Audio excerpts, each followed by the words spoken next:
I feel like I'm pretty fortunate because I had that instilled at me in a pretty young age of like my old man never took it easy on me when we played sports and stuff together. When we were playing one-on-one basketball when I was growing up, this was relentless. I don't think I ever won a game, like even through high school. Like to this fucking day, I've never beat that man in a game of checkers. But I've also never been scared of going out and competing, like whether it's competing with myself or competing with other people. Like, I've never been scared to, go out and give it my best and take an L if that's the way things shake out. And I think a lot of people are paralyzed by the thought of taking even a single loss. It's because we haven't taught our kids how to fail, really. Many parents are uncomfortable with letting their kids fail because they don't want their kids to feel bad. That's part of it. Another symptom of that is what I was talking about earlier with, like, you see people who are amazing at things and you think, oh, I'll never be as good as that guy, so I even try. That's further fear of failure. It's, oh, well, I'll be a failure because I'm never going to be as good as that guy. It's like, no, that's not how you measure your worth. That's not how you measure success. Right. Yeah, you may never go to a competition with this person and like beat them, but maybe the thing maybe hobby that you're involved in isn't inherently competitive. Maybe you just do it because it gives you useful things. Like one of my coworkers was showing me some woodworking a guy that he knows does. Like, like he showed me basically an entire kitchen set and was like, yeah, this guy made all of that from the same wood that he harvested off of his property. I was like, that's really cool. He didn't make that because he wanted to enter it into a competition or show it off on the internet. He made that because he's like, well, I need a table, chairs, some kitchen counters, some cabinets, and I got the wood for it, and I know how to make it. So I made it. And I guarantee every piece of furniture was a little bit better than the last one. How good you are at a thing isn't really as important as, what you can actually make with it. And yeah, that's a factor of being good at it, but it's about, on the one hand, it's about the sense of satisfaction you can derive from making things for yourself and knowing that you made this thing. The other piece is that thing that you made, you can now get utility out of because you made it. Well, do you remember back over the summer when I brought you and the goons over for beers? Just so every now and then I could help, have some help to hold a piece in place when I was making the tent bed. Mm-hmm.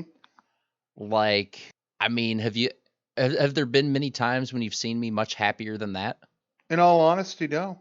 And like, I didn't need like a whole lot of help. Like this son of a bitch is tall, and trying to get things screwed together at heights and holding things in place, you need just a little bit of help.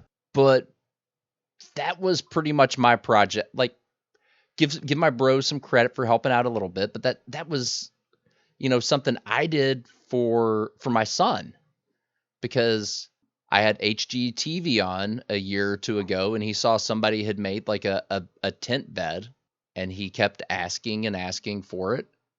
And, it wasn't until that I was, living here on my own that I had the time, the space, and the opportunity to really do it. And even now, like it's standing in his bed, standing in his bedroom, he loves it. I've been house shopping, and he's made sure that it's coming with us.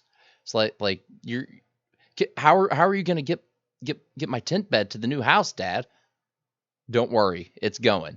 Like I'll take that son of a bitch. Like, I knew that this wasn't going to be our last stop on the road, so to speak, before we got to our forever home. And I made sure as I was assembling it that I was writing like A and A, like on the parts that went together, and B and stuff like that, so I don't completely fuck it up when we move. Yeah, well, I saw you. I saw you assemble it, and I looked at it before it was all, completely squared away, and I was like, yeah, this doesn't seem like it would be hard to rip these carriage bolts out, haul it piece by piece, strap it back together.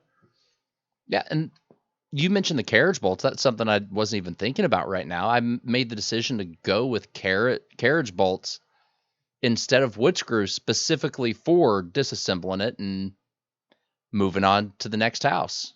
But I got to show it off to my bros and on Twitter a little bit, and that was great. And that was a nice little shot of dopamine and validation.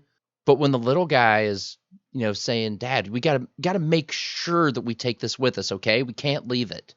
Like, dude, take that shit to my grave with me, dude. Yeah, what more validation do you need than that?